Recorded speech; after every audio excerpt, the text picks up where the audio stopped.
Welcome to Founders Future, a podcast powered by Closers.io, where we dive into the journeys of innovative entrepreneurs and explore the road ahead of them and their companies. I'm your host, Olivia Salmons, and in each episode we'll uncover the stories behind impactful ventures, the challenges faced along the way, and the strategies driving their future growth.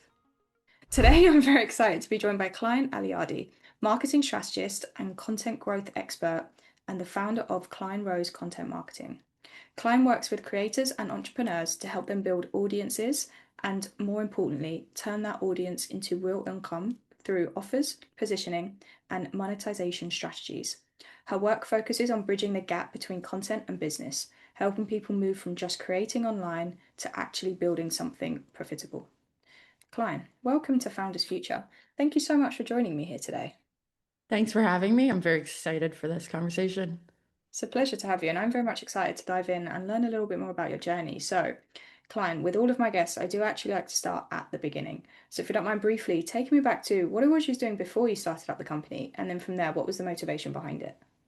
Yeah, so I have a journalism background. I was working as a digital editor for a regional magazine, and then COVID happened, and we had to very quickly flip from most of our content being print or in-person events to everything being online, and then a very heavy emphasis on video. In that also led to me developing a video department at the magazine where we were doing more unscripted series that were over a long period of time, all online, all on social media. But as that was growing, I saw myself as becoming the head of this video department. And then the magazine changed course again and was moving slightly away from video. They were still doing it, but it wasn't going to be a core focus the way that it was in the beginning. And so I just realized that was, instead of forcing myself into that new position that was going to have to do more in the print side of stuff,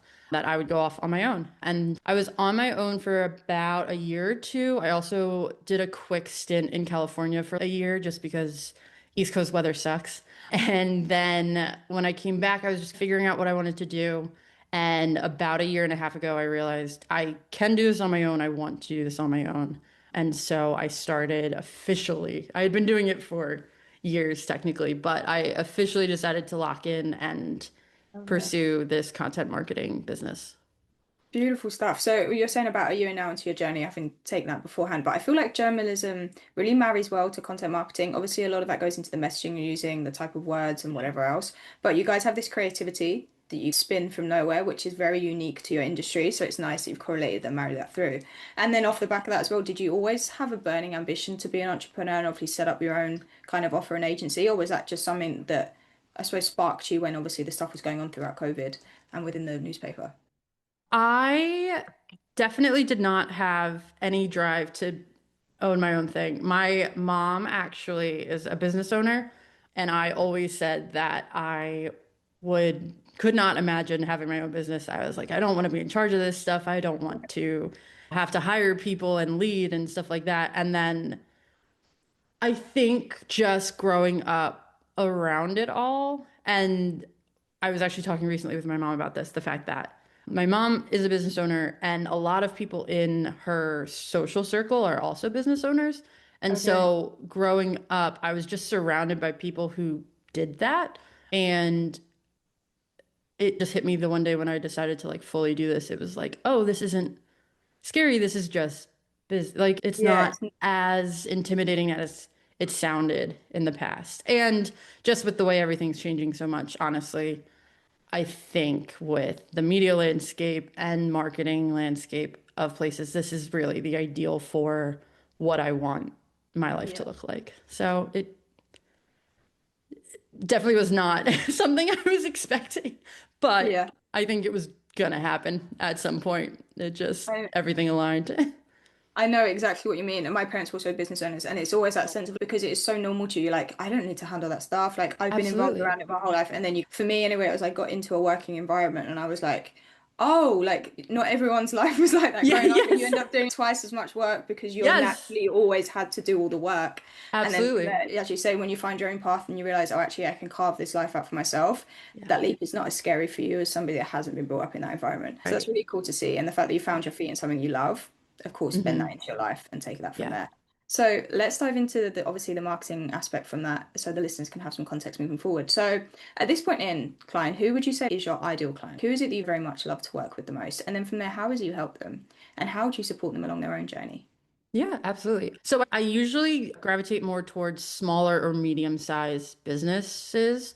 It's often somewhat, so the first step is that I always prefer someone who understands marketing to an extent, or at least is up for jumping into it and investing in it. And that doesn't necessarily mean investing like a ton of money in it. I just mean investing effort, really, where even if we're starting off small, they recognize that like down the line this will grow type of a thing Hmm. and are open-minded to things that might sound like they're not doing anything, but in the reality they really are like the most effective strategies for that person.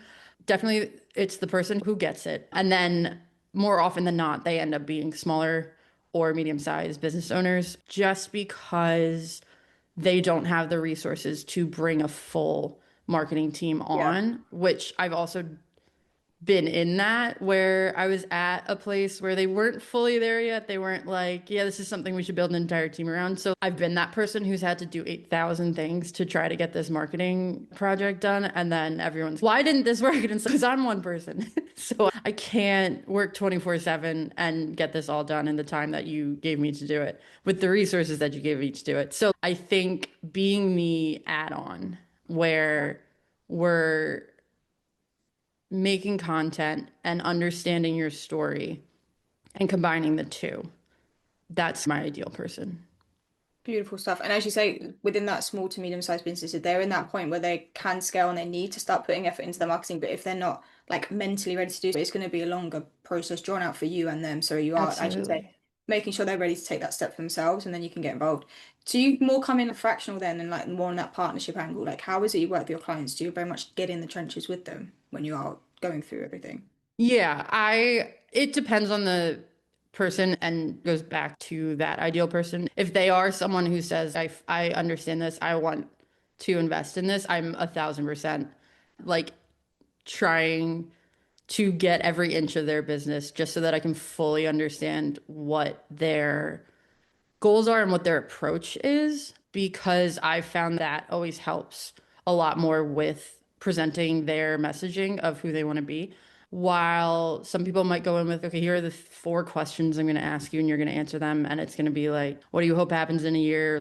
Why did you start this? All that stuff. I wonder if this comes from my childhood and growing up around business people where it and combined with my journalism side, where I always say to people in interviews when they say, I'm so sorry for rambling, I always say, no, I get the best stuff when they're rambling. So I put a limit on the time just because I could talk to someone for an entire day. However, I always just, the more conversations I have with someone, the better the strategy comes out because that's when I really actually am able to understand what they're going for, why they're doing it, where the interesting pieces about their life are. And those are the things that drive the marketing and the results the best. Yeah, I can completely understand. It's actually a lot of what I say to people on the podcast when they apologize for speaking too much. I'm like, no, that's where you get the best of from. Because as you say, it's like Absolutely. it's almost like they've dropped their guard, so they just Yes. become more open. So then you Yeah. can connect with them on a personal level as well as a business Yeah. level. And the whole point of marketing is to get obviously what that business owner needs out of them and relate that to Yeah. strangers. So there's no better way to do that. Like I completely Absolutely. agree. Just let you Yeah. people ramble on, and then from there we can create an amazing story because I get to know you as a person Yeah. and the product that you're selling. Yeah, it's a Yeah. pretty cool setup. So very custom as well on your end. So you're very much meeting them where they're at and then taking it from there. One thing I'm very curious to find out, because it is a very busy world at the moment and marketing is having its moment. There's a lot of AI coming into play and there's so many agencies in the world. So what is working well for you in yourself in terms of marketing? Like what channels and methods are you really finding most effective in just finding those right people to work with? Yeah, absolutely. So since I'm so early, I would definitely say word of mouth is the best for me at this moment. That being said, for the kind of next level of everything where I feel like I'm at a point where I have my like base layer of clients that I got through word of mouth and now I'm looking to grow to the next step. I the way that I was introduced to marketing was back in like 2012 and like heavily through Twitter. So what I learned was like you are using this to show your expertise in something. And then when those people understand that you're an expert, they will then want to hire you. And so Mm. that's always been the foundation of my marketing strategy. It has since obviously adapted as time goes on. So today it's mostly video, but that Cool. seed of still saying like you're entertaining people, but at the same time you are demonstrating your work and what you're able to do. Instagram's huge, mostly because that's most of what I'm doing for clients. So Instagram, LinkedIn, and then I have a blog, which is more genuinely to just what's the word supplement my LinkedIn because I just needed more content. So I was like, I'll start a blog. That's fine. So yeah, so those three are really the main points. LinkedIn is so that I can do more just takes on the industry, lessons on storytelling, stuff like that. And then Instagram is part portfolio, part entertaining while also again demonstrating that ability that I have, those skills. Yeah. Yeah. Yeah, that's cool. And I think you actually described like the nuances between the two platforms really well because LinkedIn is definitely very much for like building connections, getting your Yes. business, being your specialist, Yeah. and then we can work on it from there. And Instagram you can have so much fun with. So as you say, it's So like much. being your authentic self while you're educating people along the way. Yeah. So it's even more of an in like a window into your world and what it's like to work with you. Obviously, yeah, building on word of mouth and referrals are a great way to do that at the start, and then just padding on top. I feel, and when you say like video content, I'm assuming meaning like long form, right? Because it's like very much having its moment at the time. I know. Yeah, I know. It's actually a combination. And what I realized, honestly, even just in the past couple months, because I've been working to really nail down that whole like the elevator pitch because I do so many different things. And the best way that I found doing that is choosing my like bread and butter, what I love doing the most, which is video. But then at least putting it into words that you can't just do video. And this honestly even just goes with what I was saying earlier about talking to people because a lot of times you're too close to realize what you're not telling people about your industry. And this is the exact thing that was happening to me, which was I would say to people like, oh, I do video. And so like I do podcasts, I do a video series for that magazine that I worked for.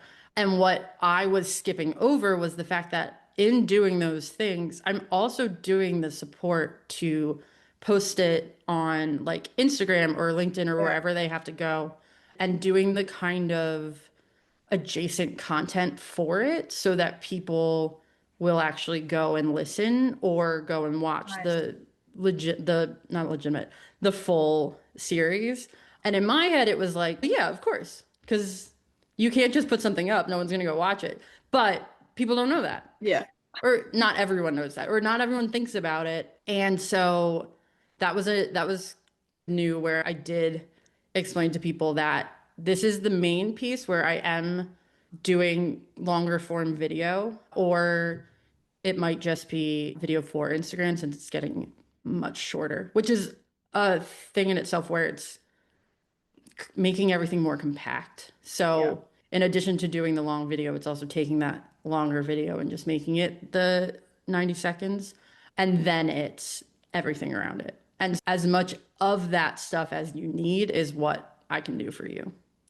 Yeah. And I it love it. can, yeah, words, pictures, video clips, all of it. But that was too much to say. I was like, I know I exactly what you can't mean. list off all the things. No, and I think it's one of the, especially a lot of the founders I speak to as well, like why a lot of them hire a marketing team is because it's so hard to get your own thoughts out on paper in a way that someone Yes. else understands. And it's exactly the same thing. I was actually having a conversation earlier on today, and it's just because I run a podcast every day, I think everyone else knows the ins and outs of what I'm doing. So I'm like, yeah, but of course you do that. That's a stupid question. But naturally, if you don't do that every day, for them it's, oh, okay, explain the rest of the process. And you're like, yeah, Yeah. but you don't need me to explain it. Like, surely you get it. So Right. yeah, it's that same Absolutely. aspects. Yeah, I Yeah. completely understand. And are you Yeah. running any form of like advertisement or anything to maybe draw traffic to the videos you are putting out and the content that you're using, or is it just very organic with what you're putting out there? Right now it's organic. I do Okay. have a plan for the end of the year. I'm thinking it will depend on how things go. And I'm probably going to end up deciding between an Instagram ad that runs like all the time or Google ads. Or if LinkedIn sends me another, here's $500 in free ads, that will probably happen as well. Yeah, Because because every other LinkedIn, if month. not, yeah, but LinkedIn, if not, it can be so expensive and so draining when you're running no Yeah. ads. Yeah. Definitely, like Meta is a really good place. Even for us as a company, we run a lot on YouTube. Again, Yeah. long content Yeah. having to play. Yeah. So it's just like utilizing those platforms and taking it from there. And I suppose Yeah. with that being said, obviously you have the plan to scale at the end of the year. What are your ambitions or your visions for the company moving forward? When you think of the next 6 to 12 months, what are the Yeah. goals or the milestones you're looking forward to achieving? Yeah, I have two bigger main projects that I'm planning to tackle. The one is a new type of content that I want to start offering that I'm in like the very beginning of developing. So that will be an offering that I'll have towards the end of the year. And then the kind of bigger project is that I've been finding that marketing, especially for those smaller businesses or even sometimes the medium-sized businesses, there can be like a kind of barrier to entry for people, I feel, where the idea of bringing on a marketing person, it could just sound such a Yeah. big investment, such a big time commitment that I want to deliver some packages that are really entry level, very much. If you want to start your marketing journey, here's a downloadable step-by-step guide or just some brainstorming questions that you can use to get started on that. I came up with the idea when I was giving a talk last year, and I made these little postcards that I took people through where it was to think about your business and think about these three buckets of your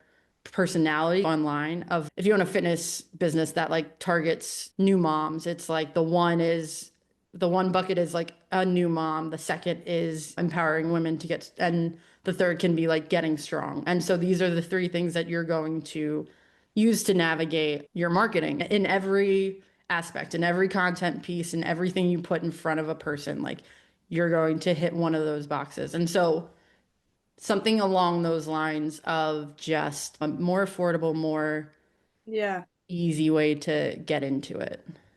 Yeah, I love that. And it's so much needed, as you say, more in that like lower scale, lower ticket kind Yeah, of offer where they can have a self-follow guide because with a lot of new businesses, a lot of new founders, like marketing can be a big thing to put your head around. Like totally. not only is it forever changing, like we're even now talking, if you go back, you said 13 was Twitter. Like so what you Yeah, don't even call Twitter Twitter anymore. And then exactly. since COVID, everything has done a 180. Like it's like changing Yeah, so quickly. So as you say, providing those assets they can start themselves up with, cut through all that noise, and then hopefully find a clear path for them will help set them up without that big like expenditure bill that people don't necessarily have at the moment either. So that's a really right. cool aspect. And where are you probably finding the biggest challenge for yourself in getting that done and up and running? Right. Everyone's favorite thing, the fact that there's only 24 hours in the day.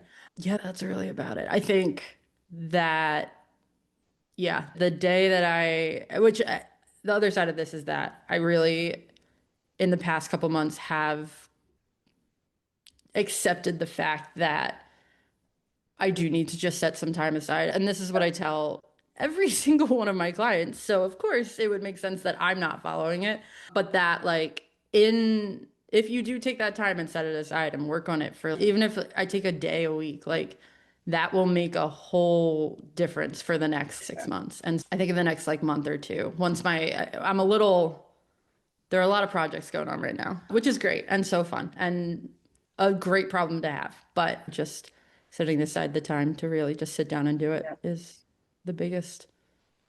Yeah, and again, I feel like a lot of founders struggle the same as you said. There's only 24 hours in your day. You have to wear a million hats throughout those 24 hours. So it is just carving out a little bit extra. I think maybe thinking it more of like an investment into your future with the time. So you Exactly. are just like, as you say, setting out so you can spring forward. But yeah, definitely time is one we wish we could all get back. And as one final question to you. So if you could go back in time to a younger self and you could only leave yourself with one piece of advice moving forward, something you know now, but that you didn't know back then, what would you say to yourself?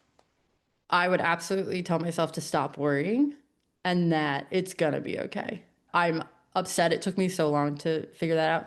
And I still wake up every single day and am stressed about things that I should not be stressed about. However, I can much better talk myself off the ledge That's good to now. hear. So, yeah, just chill out. You'll be okay. It's gonna be Chill out. fine. It will. Chill out and take some more Yeah. time. I love it. Yeah. And Klein, thank you so much for joining me today and for sharing your incredible journey and insight with us. Where can our listeners reach out best to work with you or connect with you if they would like to do so? LinkedIn is always a great place. You can either message me, connect with me, or you can go through the website or the business page, which is KR underscore market content marketing. And then my website is kleinaleardi.com, and link or Instagram is KRC underscore marketing. Beautiful stuff. And thank you again, Klein. I really appreciate you Thank joining you. me today. This was And fantastic. Thanks. awesome. And to our listeners, if you enjoyed today's episode, please be sure to go and check out Klein. As you said, check out the website, kr_contentmarketing.com. Drop her a message. I'm sure she'd love to hear from everybody. And do not forget to subscribe to Founders Future via wherever you listen to your favorite podcasts. And if you are a business owner, specifically a coach, consultant, or agency owner, and you're really looking to scale your business and you want to enhance your sales and marketing efforts, visit closers.io to hop on a call with one of our team and discover how we went from $0 to $30 million per year in less than 3 years. But until then, keep on climbing, and we'll see you on the next one.